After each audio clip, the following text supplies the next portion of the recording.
বিসমিল্লাহির রহমানির রহিম। আজকের এই অনুষ্ঠানে সম্মানিত সকল উপস্থিতিবৃন্দ, আসসালামু আলাইকুম।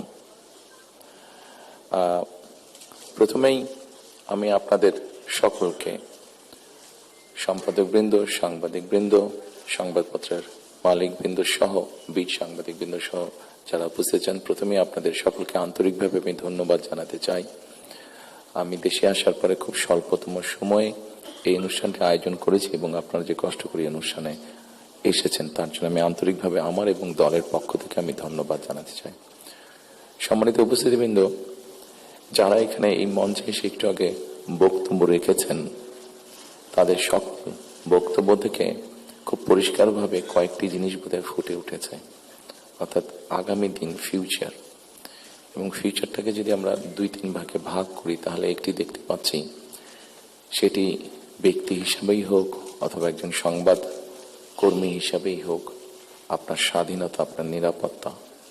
আমরা আরেকটি জিনিস মনে হয় আমার চোখে যেটা পড়েছে যারা বক্তব্য রেখেছেন, সেটি হচ্ছে যে গণতান্ত্রিক বা রাজনৈতিক যে অধিকারটি মানুষের, আপনার, আমার, আমাদের সকলের, সেটির ব্যাপারে একটা কনসার্ন সকলে এক্সপ্রেস করেছেন। এবং খুব সম্ভবত একজন বক্তাই এখানে একটি কথা বলেছেন, সেটি হচ্ছে যে আগামী দিন, ফিউচারটা কেমন হবে।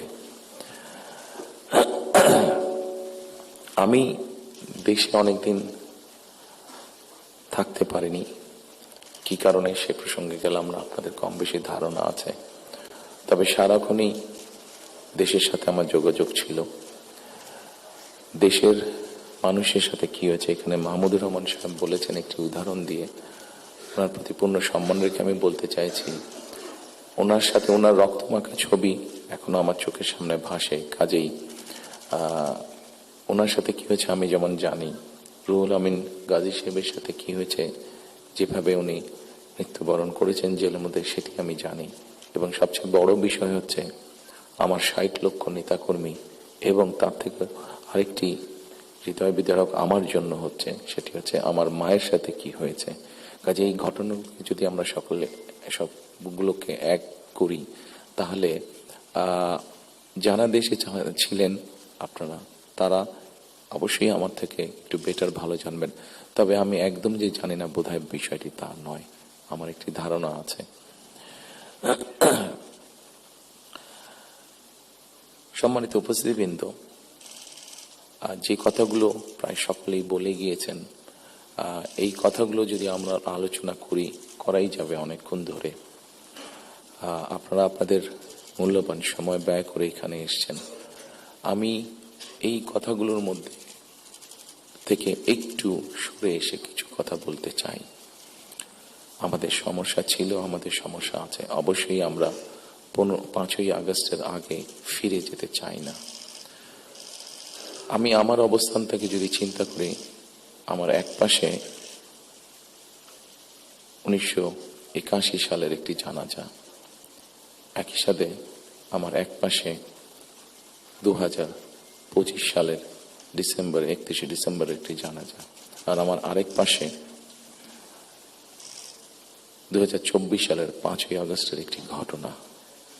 কাজে আমার মনে হয় এটি শুধু বোধহয় আমার একার জন্য নয়, যারা আমার দলের নেতা কর্মী সদস্য এবং সামগ্রিকভাবে পুরা দেশের মানুষের সামনে বোধহয় এই দুটি উদাহরণ বোধহয় সবচাইতে বাদ বিবেচনা করার জন্য সবচাইতে ভালো উদাহরণ, যে আসলে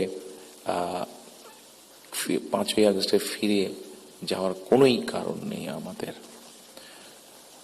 প্রিয় উপস্থিতিবৃন্দ, হিংসা, প্রতিশোধ, প্রতিহিংসা একটি মানুষ, একটি দল বা যেভাবে আমরা বিবেচনা করি, তার পরিণতি কি হতে পারে আমরা দেখেছি 5ই আগস্ট। এবং আমি সেজন্যই সকলকে অনুরোধ করব, দল মত নির্বিশেষে আমাদের মধ্যে মত পার্থক্য থাকবে, কিন্তু আমরা যদি চেষ্টা করি তাহলে সেই মত পার্থক্যের মধ্যে রেখে আলোচনার মাধ্যমে সেটি অনেক সমস্যার সমাধান হয়তো আমরা বের করে আনতে সক্ষম হব, কিন্তু কোনোভাবেই সেটি যাতে মতবিভেদের পর্যায়ে চলে না যায়। মতবিভেদ হলে, বিভেদ হলে জাতিকে বিভক্ত করে ফেললে কি হতে পারে আমরা দেখেছি। আজকে সেই জন্য অনেকের মুখে অনেক হতাশার কথা আমরা শুনি, কিন্তু তারপরেও আসার কথা হচ্ছে যে তাদের কাছে ভবিষ্যতের চিন্তাও আছে, ভবিষ্যতের পরিকল্পনা আছে। এখানে একজন বক্তা বলেছেন, পানির কথা বলেছেন। ওনার সাথে আমার কিছুদিন আগে কথা ছিল, ওনার সামনে আমি আরো বিষয় তুলে ধরেছি। আমার দেশে ফিরে আসার পরে আমি যে কবার আমার বাইরে যাওয়ার একটু বেশি সুযোগ হয়েছে, আমি সাভারে গিয়েছিলাম, আরো কয়েকটি জায়গায় গিয়েছিলাম। আমার কাছে মনে হয়েছে নতুন প্রজন্ম একটি গাইডেন্স চাইছে, নতুন প্রজন্ম একটি আশা দেখতে চাইছে। শুধু নতুন প্রজন্ম না, আমার কাছে মনে হয়েছে প্রত্যেকটি প্রজন্মই মনে হয় কিছু একটি গাইডেন্স চাইছে। আমরা যারা রাজনীতিবিদ করি আমাদের কাছে হয়তো অনেক প্রত্যাশা, সকল প্রত্যাশা হয়তো বা পূরণ করা সম্ভব নয়, কিন্তু আমরা রাজনীতিবিদরা যদি 1971 সাল, 1990 সাল, 2004-এর 24 সালের 5ই আগস্ট এই সবগুলোকে আমাদের সামনে রেখে আমরা যদি দেশের স্বাধীনতা, দেশের সার্বভৌমত্বের জন্য কাজ করি, তাহলে নিশ্চয়ই আমার কাছে মনে হয় একজন রাজনৈতিক কর্মী হিসাবে আমি দৃঢ়ভাবে বিশ্বাস করি আমরা জাতিকে একটি সঠিক ডাইরেকশনে নিয়ে যেতে সক্ষম হব। আমি জানি না এটা কতটুকু রিলেটেড, একটি ছোট ঘটনা আপনাদের সামনে তুলে ধরতে চাই। আমাকে চিকিৎসার জন্য এই দেশ থেকে 2008 সালে চলে যেতে হয়েছিল যুক্তরাজ্যে। 2008 সালে যাওয়ার পরে 2010 সালে সেখানে প্রথমে একটি নির্বাচন আমি দেখেছিলাম। তো যেহেতু সেটি নির্বাচন ছিল, স্বাভাবিকভাবে রাজনৈতিক কর্মী হিসাবে আমার একটা ইন্টারেস্ট ছিল। টিভির সামনে বসে আমি ডিবেট দেখছিলাম। সেখানে দুজন নেতার মধ্যে, দুটি মেইন দলের নেতার মধ্যে, লেবার এবং কনজারভেটিভ, অনেকদিন ধরে লেবার ছিল, 2010 সালে নির্বাচনে কনজারভেটিভ আসে। তো দুই দলের দুই নেতার মধ্যে একটি আলোচনা হচ্ছিল। খুব দুঃখজনক হলো, বাংলাদেশ বাদই দিলাম, শুধু ঢাকা শহরের মধ্যেই কোনো অ্যাম্বুলেন্স সার্ভিস নেই। গত 54-55 বছরে আমরা মানুষের চিকিৎসা সেবার জন্য অ্যাম্বুলেন্স সার্ভিস গড়ে তুলতে সক্ষম হইনি। এটি খুবই দুঃখজনক ব্যাপার। তো এই অ্যাম্বুলেন্স সার্ভিস নিয়ে দুই নেতার মধ্যে তখন কথা হচ্ছিল। খুব সম্ভবত তখন যতটুকু আমার মনে আছে, তখন এমার্জেন্সির জন্য অ্যাম্বুলেন্স সার্ভিস কল করলে 20 মিনিটের মতন সময় লাগতো আসতে অ্যাম্বুলেন্সের। একজন বলছে 20 মিনিট লাগে, এটাকে আমরা 19 মিনিট করবো। আরেকজন বলছিল যুক্তি তর্ক দিয়ে যে 20 মিনিট লাগে, এটাকে আমরা 15 মিনিটে নিয়ে আসবো। অর্থাৎ একজন 1 মিনিট কমাচ্ছে, একজন 5 মিনিট কমাচ্ছে। এই কাজটি তারা তাদের জনগণের জন্যই করতে চাইছে। আমার মনে হয় এখানে যেটা একটু আগে মাহফুজ আলম সাহেব যে পানির কথাটি বললেন, খুব সঠিকভাবে বলেছেন। ঠিক এখন যেভাবে চলছে এইভাবে যদি চলে, আমার যতটুকু ধারণা আগামী 10 থেকে 15 বছর, হার্ডলি 20 বছর পরে ঢাকা শহরে কোনো জায়গায় থেকে পানি আমরা পাবো না। আমাদের বুড়িগঙ্গা নদী সম্পূর্ণ রকম পলিউটেড, 100% পলিউটেড। শীতলক্ষা নদী 50%-এর মতন পলিউটেড। এখন মেঘনা নদী থেকে পানি আনার চেষ্টা করা হচ্ছে, আসছে বোধহয় একটা প্রজেক্ট কাজ হচ্ছে, কিন্তু এটার পানিও আগামী 10 থেকে 15 বছর মধ্যে পলিউটেড হয়ে যাবে। ঢাকা শহরে যে 3.5 কোটি মানুষের মতন মানুষ বাস করছে, এদের কেউ পানি পাবে না। পানির অপর নাম জীবন। সারা দেশে যদি এই সমস্যা শুরু হয়, তাহলে বিষয়টি কত ভয়াবহ হতে পারে। আমার মনে হয় এইরকম বিষয়গুলি নিয়ে বোধহয় এখন আলোচনা হওয়া উচিত, সেটি সংসদে হোক, সেটি বিভিন্ন সেমিনারে হোক। কারণ তা না হলে একটি ভয়াবহ ভবিষ্যৎ আমাদের সামনে অপেক্ষা করছে হয়তোবা, which is very unwanted. সম্মানিত উপস্থিতিবৃন্দ, একই সাথে আমরা যদি একটু খেয়াল করে দেখি, আমাদের 20 কোটির মতন মানুষ এই দেশে, এবং এই দেশে 20 কোটি মানুষের মধ্যে একটি বড় অংশ হচ্ছে তরুণ সমাজের সদস্য।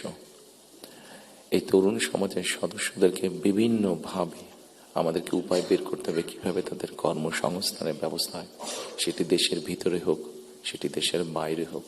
আমরা যদি এটি সক্ষম না হই এই কাজটি করতে, তাহলে আমরা 5ই আগস্ট বলি, 90-এর আন্দোলন বলি, 1971 সালের স্বাধীনতা যুদ্ধ বলি, আমাদের মনে হয় খুব সম্ভবত প্রত্যেকটি প্রত্যাশা ধ্বংস হয়ে যাবে।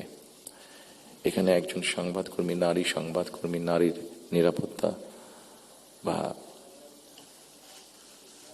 নিরাপত্তা নিয়ে কথা বলেছেন উনি। আমরা মনে করি নিরাপত্তা শুধু নারীর না, নারী পুরুষ উভয়ের ক্ষেত্রে হওয়া উচিত। ছোট যদি একটি এক্সাম্পল দিই, খুব সম্ভবত বাংলাদেশে বছরে 7,000-এর মতন মানুষ, খুব সম্ভব গত বছর 7,000-এর মতন মানুষ রোড অ্যাক্সিডেন্টে মারা গিয়েছে। আমার কাছে বিষয়টি খুব অস্বাভাবিক লাগে। আমার ধারণা আপনারা যদি একটু চিন্তা করেন, আপনাদের প্রত্যেকের কাছে বিষয়টি অস্বাভাবিক লাগবে, কিন্তু ঘটনাটি ঘটছে, কোনো বছর বেশি, কোনো বছর কম। এই অস্বাভাবিক ঘটনাটি কেন ঘটবে? একজন মানুষ রোড অ্যাক্সিডেন্টে অধিকাংশ ক্ষেত্রে যারা মারা যাচ্ছে, আমরা যদি তাদের সামাজিক স্ট্যাটাসটা দেখি, খুব যে অবস্থাপন্ন লোক যারা আর্থিকভাবে সচ্ছল তারা যে মারা যাচ্ছেন তা না, কিন্তু যেই মানুষগুলো মারা যাচ্ছে সেই মানুষরা হয়তো বা তাদের ফ্যামিলির অনলি আর্নিং সোর্স। মারা যাওয়ার পরে সেই ফ্যামিলিটির কি হচ্ছে, অথবা লোকটি যদি পঙ্গু হয়ে যায়, মানুষটি যদি পঙ্গু হয়ে যায়, তাহলে তার ফ্যামিলির উপরে কি হচ্ছে, এই বিষয়টি বোধহয় আমাদেরকে নজরে আনা উচিত। এরকম অনেকগুলো বিষয় আছে যে বিষয়গুলো আমার মনে হয় রাজনৈতিক দলগুলোর মধ্যে চিন্তা ভাবনা হওয়া উচিত। এখানে শাইখ সিরাজ সাহেব বসে আছেন, ওনার একটি বিখ্যাত প্রোগ্রাম আছে কৃষি সংক্রান্ত। আমাদের দেশে কৃষকদের কি অবস্থা এখন, সেই বিষয়টি বোধহয় আমাদেরকে বিবেচনা করা উচিত।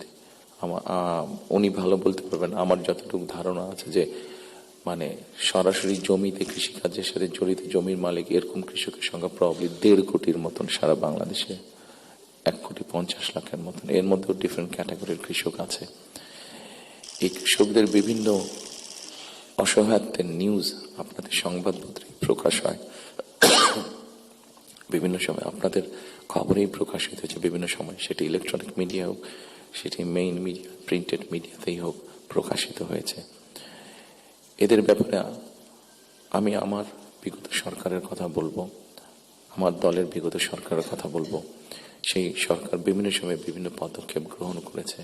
এত বিশাল সংখ্যক মানুষ, যারা 20 কোটি মানুষের খাওয়া পড়ার ব্যবস্থা করছে, খাওয়ার অন্যের সংস্থান করছে, সেই এত বড় সমাজটাকে কিভাবে সাপোর্ট দেওয়া যায়, তাদের হয়তো সেভাবে বলার সুযোগ নেই। এখানে আপনারা সংবাদপত্রের যারা কর্মী আছেন, আপনারা আপনাদের কিছু সমস্যার কথা বলেছেন। আপনাদের সমস্যাটা আমাদের জন্য শুনতে জানতে সহজ হয়, বিকজ আমাদের জন্য একটা ভেন্যু আছে যেখানে আমরা আলাপ করতে পারি। কিন্তু ওই কৃষকগুলো যাদের কোনো ভেন্যু নেই, যারা এরকম একটা প্রোগ্রাম অর্গানাইজ করতে পারছে না, তারা কিভাবে বলবে কথাগুলো? কাজে তাদের কথাটা তো আমাদেরকে জানতে হবে। কাজে এই বিষয়গুলি, সম্মানিত উপস্থিতিবৃন্দ, আমার মনে হয় এই সকল এরকম আরো অনেকগুলো বিষয় আছে। আমরা নারীর স্বাধীনতার কথা বলছি। বেগম রোকেয়া নারীর শিক্ষার জন্য আন্দোলন করেছিলেন। মরহুমা বেগম খালেদা জিয়া নারীদের শিক্ষার ব্যাপারটা নিশ্চিত করেছিলেন। পরবর্তীতে আগামী নির্বাচনে ইনশাল্লাহ জনগণের ম্যান্ডেট নিয়ে আমরা সরকার গঠনে সক্ষম হলে আমাদের একটি পরিকল্পনা রয়েছে, এই যেই নারীরা শিক্ষিত হয়েছে এদেরকে অর্থনৈতিকভাবে স্বাবলম্বী করে গড়ে তোলা। একটু আগে আমি যে ফ্যামিলি কার্ডটা বলেছিলাম, সেটির লক্ষ্য বা উদ্দেশ্য হচ্ছে সেটাই, এই নারী সমাজকে গড়ে তোলা। আমাদের হিসাব মতে বাংলাদেশে 4 কোটি ফ্যামিলি আছে। আমরা যদি পরিবার হিসাবে ভাগ করি, এবারে যে একটি পরিবারে 5 জন করে সদস্য ধরা হয়েছে। আমরা এই ফ্যামিলি কার্ডটি আপনাদের সামনে একটু তুলে ধরতে চাইছি, আমাদের পরিকল্পনাগুলো। কারণ এখানে একজন সাংবাদিক উল্লেখ করেছেন যে 25 তারিখে যখন আমি এসেছি, আমি একটি কথা বলেছিলাম মার্টিন লুথার কিং এর মতন, আই হ্যাভ এ ড্রিম, যেমন বলেছিল 62 বছর আগে মার্টিন লুথার কিং। আমি বলেছিলাম আই হ্যাভ এ প্ল্যান। সেই প্ল্যানের মধ্যে একটি অংশ হচ্ছে বাংলাদেশের যে হাফ পপুলেশন নারী, তাদেরকে ঘিরে, এবং সেটি হচ্ছে ফ্যামিলি কার্ড। ফ্যামিলি কার্ডের মাধ্যমে ইটস নট যে একটা ফ্যামিলি কার্ড যে নারী পাবে সেটি সে সারা জীবন পাবে। একজন গৃহিণী বা একজন হাউস ওয়াইফ যে পাবেন কার্ডটা সারা জীবনের জন্য না, আমরা 5 থেকে 7 বছর দেব। এই 5 থেকে 7 বছর তাকে আমরা একটা সাপোর্ট দেওয়ার চেষ্টা করব। সেটা টাকার হিসাবে হতে পারে, অথবা এসেনশিয়াল ফুড আইটেমের হিসাবে হতে পারে। কারণ আমরা দেখেছি যে একজন নারী বা একজন স্ত্রীকে বা একজন গৃহিণীকে যদি একটি সাপোর্ট দেওয়া হয়, সেটি সে তার ফ্যামিলির জন্য সঠিকভাবে খরচ করে দেন একজন পুরুষ। এবং আমরা রিসার্চে দেখেছি যে যদি 5 থেকে 7 বছর দেওয়া যায়, তাহলে সে যেই অর্থটা তার হাতে জমা হয়, সে মূলত 3টি কাজে খরচ করে। প্রথমত তার ফ্যামিলির স্বাস্থ্যের পেছনে, দ্বিতীয়ত তার ফ্যামিলির ছেলে মেয়েদের শিক্ষার পিছনে, তৃতীয়ত সে যে অর্থটা জমা করতে পারে সেটি সে ছোট ছোটভাবে ইনভেস্ট করে। খুব স্বাভাবিকভাবে এইভাবে যখন সে ইনভেস্ট করা ধরবে, স্বাভাবিকভাবে তার গ্রামের লোকাল ইকোনমিটা স্ট্রেংথেন হবে, তার উপজেলার ইকোনমিটা স্ট্রেংথেন হবে, তার জেলার ইকোনমিটা স্ট্রেংথেন হবে, তার পরিবারটা শিক্ষিত এবং তার পরিবারটা যদি হেলদি হয়, এভাবে পুরো গ্রামটা হবে, এভাবে পুরো উপজেলাটা হবে, এভাবে পুরো জেলাটা, বিভাগ, একসময় গিয়ে দেশটা হবে। 4 কোটি ফ্যামিলির মধ্যে আপনারা বলতে পারেন একবারে কি দেওয়া সম্ভব কিনা? না, 4 কোটি ফ্যামিলির মধ্যে একবারে দেওয়া সম্ভব না। গ্র্যাজুয়ালি আমরা যাব, যারা প্রান্তিক, যারা যাদের যাদের নিডফুল, আন্ডার প্রিভিলেজ, তাদেরকে দিয়ে আমরা শুরু করব। এই কার্ডটি আমরা, আপনারা জিজ্ঞেস করতে পারেন হয়তো কার্ডটি কাদেরকে দেবেন। আমরা কার্ডটি জেনারেল রেখেছি, ইউনিভার্সাল রেখেছি, কারণ আমরা অতীতে দেখি যে বিভিন্ন সময় বিভিন্ন সোশ্যাল সেফটি নেটওয়ার্কের আওতায় যাদেরকে নিয়ে আসা, বিভিন্ন ক্যাটাগরি করা হয় এবং সেখানে কারাপশন দেখা দেয়। সেই জন্য আমরা এটি জেনারেল রেখেছি। এটি একজন গ্রামের কৃষকের স্ত্রী যেমন পাবে, ইমাম সাহেবের স্ত্রী যেমন পাবে, প্রাইমারি স্কুলের শিক্ষকের স্ত্রী যেমন পাবেন, ঠিক একইভাবে ডিসি সাহেবের স্ত্রীও পাবেন, এসপি সাহেবের স্ত্রীও পাবেন। তবে আমরা দৃঢ়ভাবে বিশ্বাস করি ডিসি সাহেবের স্ত্রী বা এসপি সাহেবের স্ত্রী নিশ্চয়ই ওনারা নেবেন না, কারণ ওনাদের ওটি প্রয়োজন হবে না। কারাপশনটাকে যাতে মানে একটা স্প্রেড না করে, কারাপশনটা যাতে স্বাভাবিক একটা পর্যায়ে থাকে, কিছু তো অ্যানোমালিজ হতে পারে, সেটি আমরা গ্র্যাজুয়ালি ঠিক করব। ঠিক এভাবে কৃষকদেরকে হেল্প করার জন্য আমরা কৃষি কার্ড করেছি। একটি বড় সমস্যা হচ্ছে হেলথ ইস্যু। বাংলাদেশে 20 কোটি মানুষ। আমরা স্লোগান দিয়ে হয়তো বলতে পারি যে সকলের জন্য স্বাস্থ্যর ব্যবস্থা করব, আমরা সকলকে স্বাস্থ্য সুবিধা আমরা দিব। এখানে আপনারা অনেকেই আছেন যারা আপনারা ইউকেতে গিয়েছেন, যেহেতু আমি ইউকেতে অনেকদিন ছিলাম, স্বাভাবিকভাবে আমি তাদের বিষয়টি আমার নজরে বেশি পড়েছে। তাদের ওখানে বৈধভাবে যে কোনো মানুষ থাকে, তাকে তারা পূর্ণ হেলথ সার্ভিস দেয়, সেটা যে কোনো ধরনের, সেটা বাইপাস হোক, কার্ডিয়াক হোক, ক্যান্সার হোক, সব রকম চিকিৎসা তারা দেয়। এখন আমরা কিন্তু এখন দেখা যাচ্ছে যে এই কাজটা করতে গিয়ে ইউকের মতন দেশগুলো, ইউরোপের যে ডেভেলপ দেশগুলো আছে, তারাও হিমশিম খাচ্ছে। তারা এখন যেটা চাচ্ছে সেটা হচ্ছে প্রিভেনশন। তারা হিসাব নিকাশ করেছে যে একজন মানুষ অসুস্থ হলে তাকে যদি হাসপাতালে নিয়ে আসা হয়, তাকে যদি ওষুধ দেওয়া হয়, ডাক্তার, নার্স, হাসপাতালে বেড, সবকিছু, তাতে খরচ অনেক বেশি হয়। কিন্তু যদি প্রিভেনশন করা হয়, মানুষকে যদি সচেতন করা হয় যে এই খাবারগুলো খেও না, তাহলে তুমি কিডনি প্রবলেম হবে না, এই খাবারগুলো খেও না, তাহলে তোমার হার্ট প্রবলেম হবে না, এই খাবারগুলো খেও না, তাহলে তোমার ডায়াবেটিক হবে না।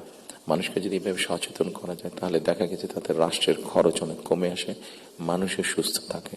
এবং এটার উপর বেস করে, যেহেতু ইউরোপে এই কাজটা চলছে, এটার উপরে বেস করে আমরা হেলথ কেয়ারার অ্যাপয়েন্ট করতে চাই। এবং এই হেলথ কেয়ারের অ্যাপয়েন্টের আরেকটি মূল লক্ষ্য উদ্দেশ্য হচ্ছে এরা যেরকম বেসিক ট্রেনিং পাওয়ার পরে গিয়ে মানুষকে সচেতন করবে, অ্যাট দ্য সেম টাইম সম্মানিত উপস্থিতিবৃন্দ, আরেকটি বিষয় বোধহয় আমাদের নজরে খুব আনা প্রয়োজন। একটি বিষয়, খুব ভয়াবহ পরিস্থিতি। মাহফুজ আলম সাহেব যেরকম পানির কথা বলেছেন, সেরকম আরেকটি ভয়াবহ পরিস্থিতি হচ্ছে যে আমাদের জনসংখ্যা যেভাবে বাড়ছে, আমরা যে সৌদি আরব বা কুয়েতের সবগুলো তেল খনিও এখানে নিয়ে আসি, তাহলে হয়তো আমরা এই এত রিসোর্স দিয়ে আমরা এত মানুষকে সমস্যার সমাধান করতে পারবো না। সেই জন্য আমাদেরকে অবশ্যই পপুলেশন কন্ট্রোলে যেতে হবে, আমাদের দেশের জনসংখ্যাকে সীমাবদ্ধতার মধ্যে আনতে হবে। এবং সেই জন্য এই হেলথ কেয়ার যে নিয়োগ হবে, এই হেলথ কেয়ারের শতকরা 80 থেকে 85% আমরা 1 লক্ষের মতন আমাদের টার্গেট নিয়োগ করা।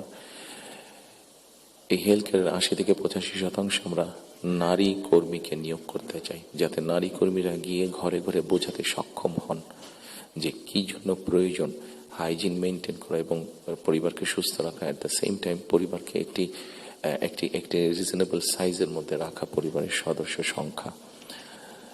ঠিক একইভাবে কৃষকের কথা আপনাদের সামনে বলেছি, যেই বিষয়টি আমি আপনাদের সামনে একটু আগে উল্লেখ করেছিলাম সম্মানিত উপস্থিতিবৃন্দ, সেটি হচ্ছে যে বিরাট এক তরুণ সমাজের সদস্য আমাদের আছেন।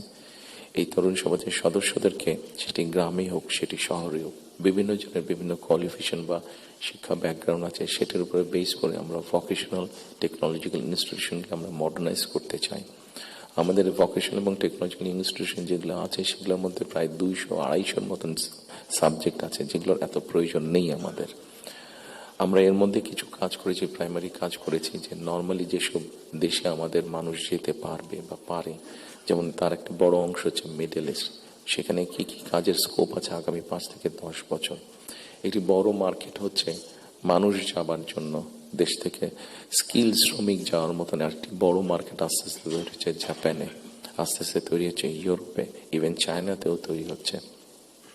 আমরা মোটামুটিভাবে একটি অ্যানালাইসিস করে দেখেছি কি কি ধরনের মানুষ এখানে যেতে পারে, সেটার উপরে বেস করে আমরা আমাদের ভোকেশনাল ইনস্টিটিউটগুলোকে আমরা সেইভাবে মডার্নাইজ করতে চাইছি।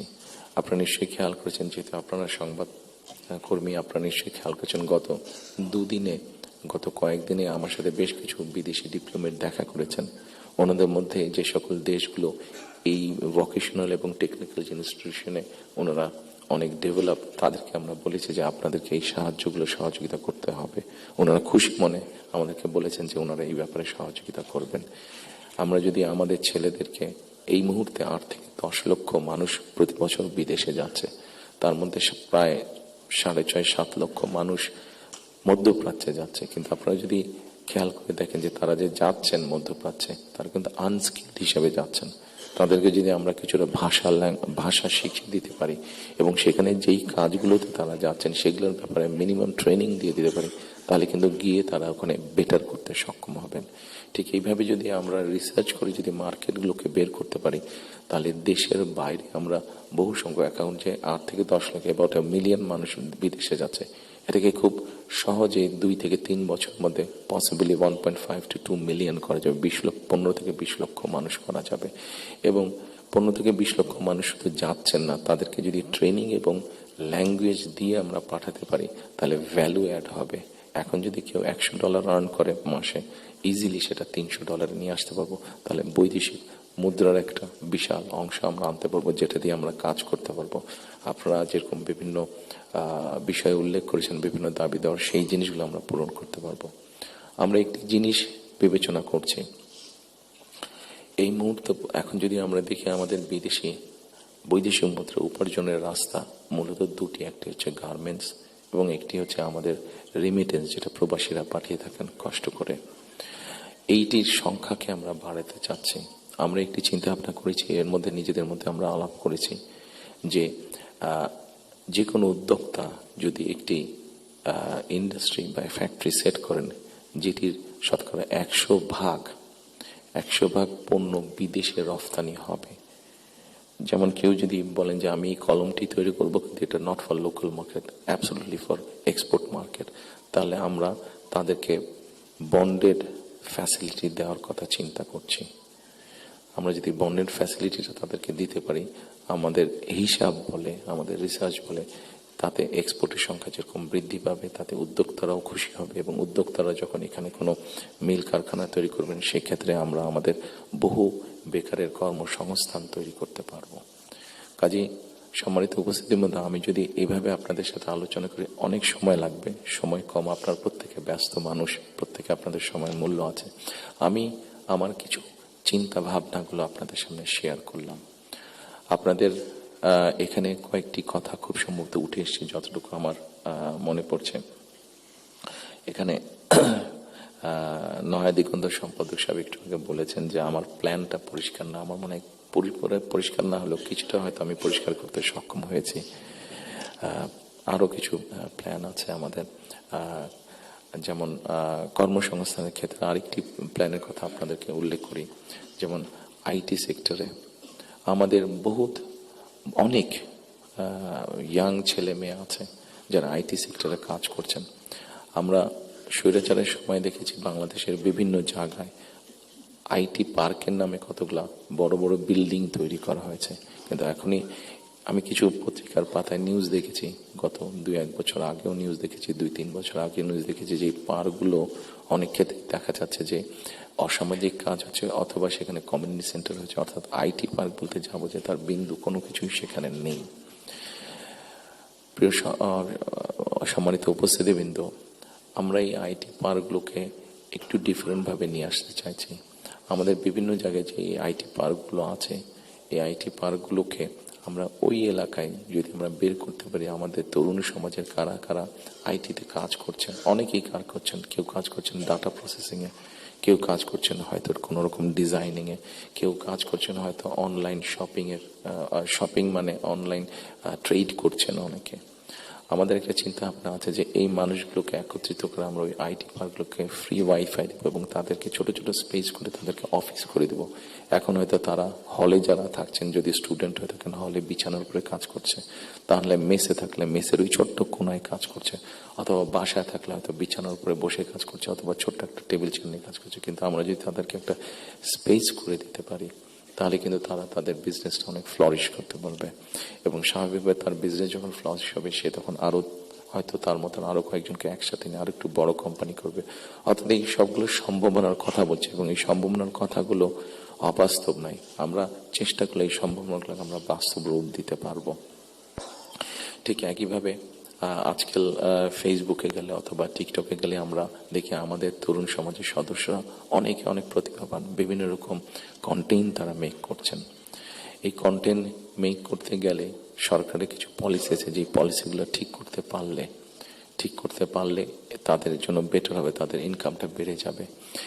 ইন্টারন্যাশনাল গেটওয়ে যে আছে, যেখানে কারেন্সি আসে বা যায়, এখানে কিছু সমস্যা আছে, পেপাল সহ এরকম যেগুলো আছে। আমরা এরই মধ্যে তাদের সাথে কথা বলেছি যে কিভাবে এই সমস্যাগুলো সমাধান করা যায়। অর্থাৎ যারা আমাদের অনলাইনে কাজ করবে বা কন্টেন্ট মেক করবে, এরা যে যাবে, এরা যে অ্যাড হবে, যে ইনকামটাতে আসবে, সেটা কিভাবে সহজে তাদের কাছে এসে পৌঁছতে পারে, এই ব্যাপারে আমরা তাদের সাথে মোটামুটিভাবে আলাপ করেছি। ইনশাল্লাহ আমরা গভর্নমেন্ট ফর্ম করতে পারলে এই ব্যাপারটা আমরা দ্রুততার সাথে করতে তখন সক্ষম হব, এই সমস্যাটার সমাধান করতে। সম্মানিত উপস্থিতিবৃন্দ, আমাদের সামনে আপনারা এখানে অনেকে উপস্থিত আছেন যাদের অনেক লম্বা অভিজ্ঞতা আছে দেশ স্বাধীনের পর থেকে। আমাদের দেশ স্বাধীনের পর থেকে অনেক উথাল পাতাল ঝড় অনেক হয়েছে, রাজনৈতিক অঙ্গন থেকে অর্থনৈতিক অঙ্গনে। এখানে একজন বক্তা বলে গিয়েছেন যে সামনে আমাদের চ্যালেঞ্জ আছে। একজন রাজনৈতিক কর্মী হিসাবে আমার কাছে মনে হয় সামনে আমাদের অনেক কঠিন চ্যালেঞ্জ আছে, আমাদের মধ্যে বিভিন্ন রকম মত পার্থক্য আছে।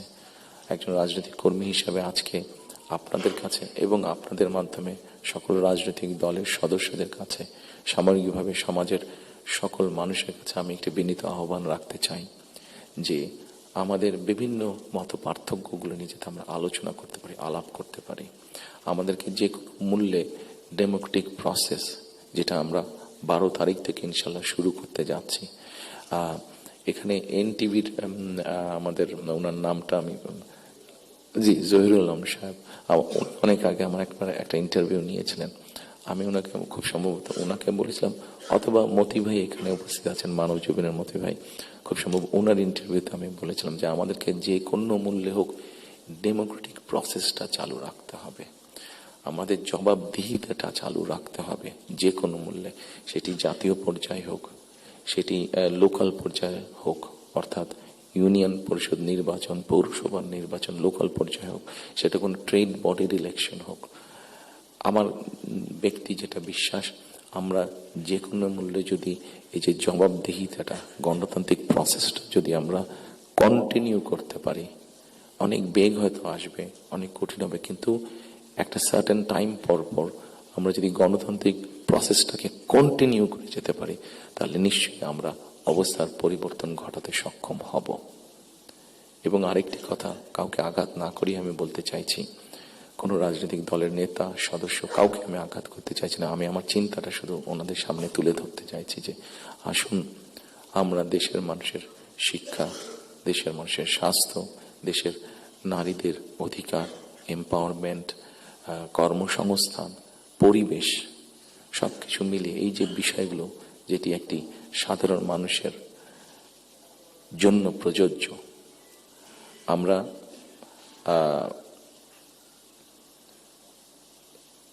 অনেক দিন ধরে আমরা শব্দটা কি আমাদের রিফর্ম, শব্দটা মনে করতে পারি, সংস্কার, রিফর্ম যে বিষয়গুলি নিয়ে আমরা আলোচনা করেছি, আপনারা যদি একটু খেয়াল করে দেখেন, এই রিফর্মের মধ্যে আমার কাছে মনে হয়েছে যে 3টি পার্ট আছে। একটি হচ্ছে সাংবিধানিক পার্ট, একটি হচ্ছে আইনগত পার্ট, এবং আরেকটি হচ্ছে মানুষের প্রতিদিনের জীবনযাত্রা, নিরাপত্তা, তাদের সিকিউরিটি সবকিছু নিয়ে একটি পার্ট আছে। আমরা সাংবিধানিক বিষয় নিয়ে আলোচনা করেছি, আইনগত বিষয় নিয়ে আলোচনা করেছি। আমার মনে হয় মানুষের প্রতিদিনকার প্রত্যেকটি মানুষ, সকল সমাজের প্রত্যেকটি শ্রেণী পেশার মানুষ, তাদের প্রতিদিনকার যে চাওয়া পাওয়াগুলা, প্রয়োজনগুলো, সেটা নিয়ে বোধহয় আমরা আলাপ আলোচনা একটু কম করেছি। আমার কাছে মনে হয় সেই বিষয়গুলি নিয়ে বোধহয় আলোচনা করা উচিত। সেই বিষয়গুলি নিয়ে বোধহয় প্রত্যেকটি রাজনৈতিক দলের আলোচনা করা উচিত।